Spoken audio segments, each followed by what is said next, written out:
Kidman's alright.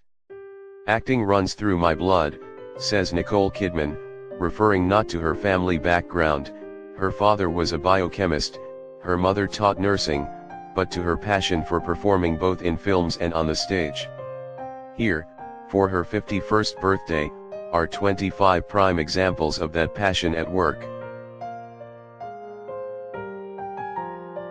To Die For, 1995.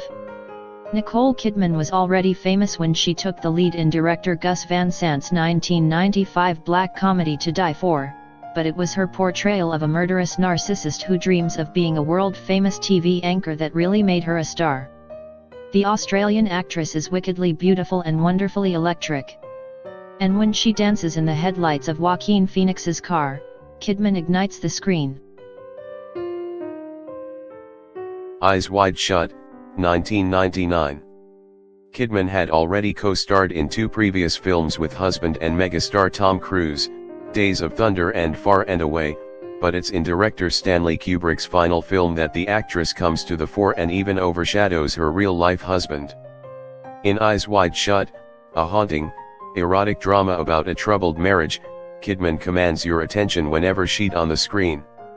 And the scene where she confesses to Cruise her dream of power through sexual possession is the actress at her most fearless.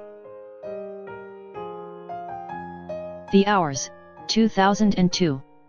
Kidman won a Best Actress Oscar for her portrayal of Virginia Woolf, fully inhabiting both the modernist author's genius and her mental illness. With her features dramatically altered with the help of prosthetics, Kidman seems liberated from the constraints of movie stardom. "I felt myself opening up," Kidman said of her Woolf portrayal. "I've always had a lot of things bubbling inside of me, but for whatever reason, I didn't allow them to come out. Now I am willing to expose myself and give, like, blood." The New York Times raved, "Kidman's is a performance of astounding bravery." Dead Calm, 1989. Kidman was just 22 when she appeared in this Australian thriller about a married couple whose holiday on a yacht is interrupted by a dangerous stranger from a sinking ship. Already a hypnotic screen presence, she steals the show. Dead Calm brought Kidman her first international attention, which led to her being cast in Days of Thunder with future husband Tom Cruise. Moulin Rouge, 2001. Director Baz Luhrmann's stylish, over-the-top musical spectacle, featuring Kidman as the star of Paris' Moulin Rouge Cabaret, gives the actress a chance to sparkle up the screen in a singing and dancing role. And you can tell she's having glorious fun. Her grand entrance on a swing amid a cloud of glitter while launching into a version of Diamonds Are a Girl's Best Friend almost outdoing Marilyn Monroe is a dazzling confirmation of Kidman's multifaceted talent. Dogville, 2003. This 3-hour experimental thriller from Lars von Trier divided critics upon its release, but all praised Kidman for her performance as a woman hiding out from gangsters in a small Colorado town. With a role that is provocative, emotional, and challenging, Kidman scores on all fronts, leading one critic to describe her work in the film as towering and brave. Said Kidman on her scarily intense performance, "I was just emotionally charged the whole time." The Others, 2001. It's Kidman's grounded performance in this gothic haunted house story that draws you in and keeps the supernatural goings-on believable. Though her character is high-strung and tightly wound, Kidman also conveys strength and courage. Said critic Roger Ebert of her portrayal, "Nicole Kidman succeeds in convincing us that she is a normal person in a disturbing situation and not just a standard-issue horror movie hysteric."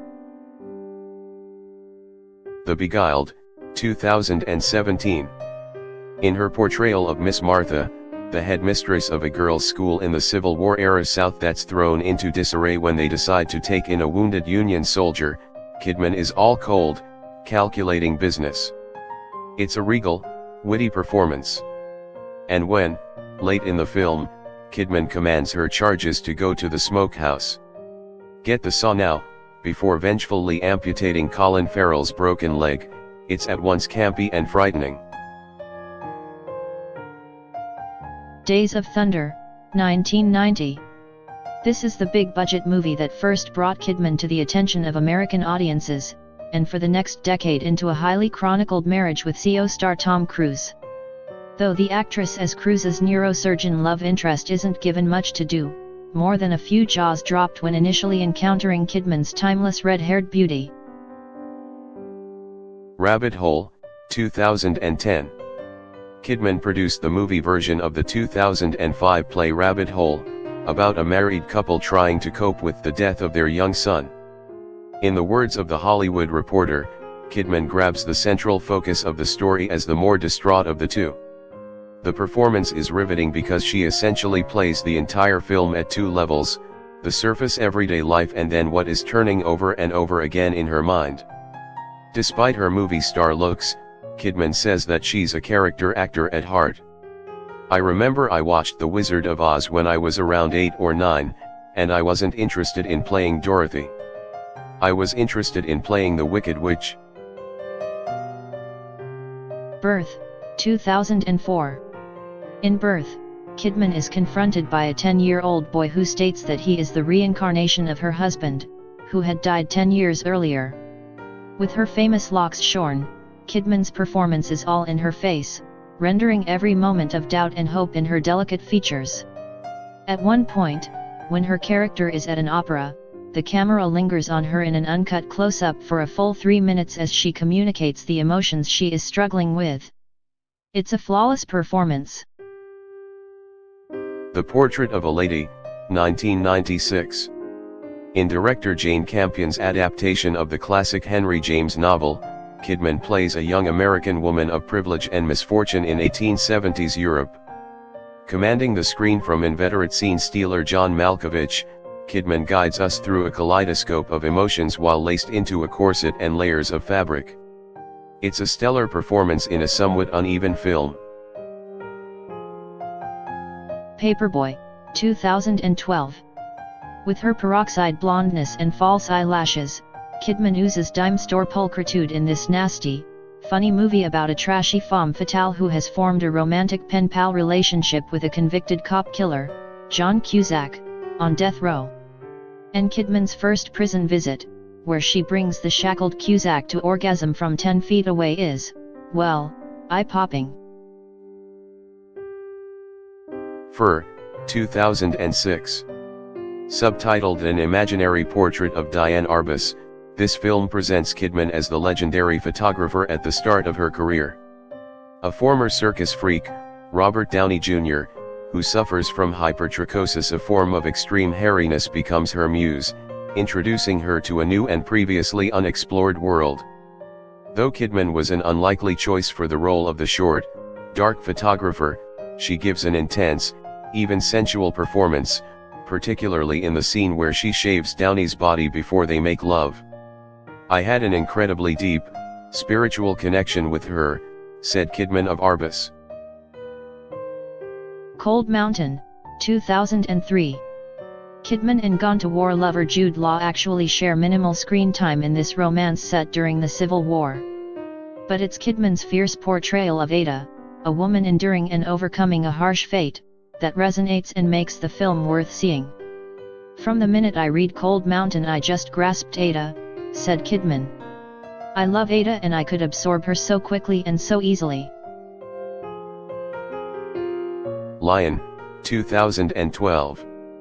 Kidman received her fourth Oscar nomination for her role as the adoptive mother of a young man who uses Google Earth to reunite with his birth family in India after 25 years.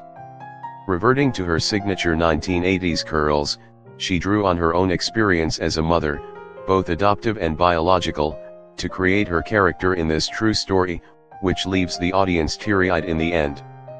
Said Kidman, "It's a small role and I was just like, I don't care. I want to do it." Stoker, 2013.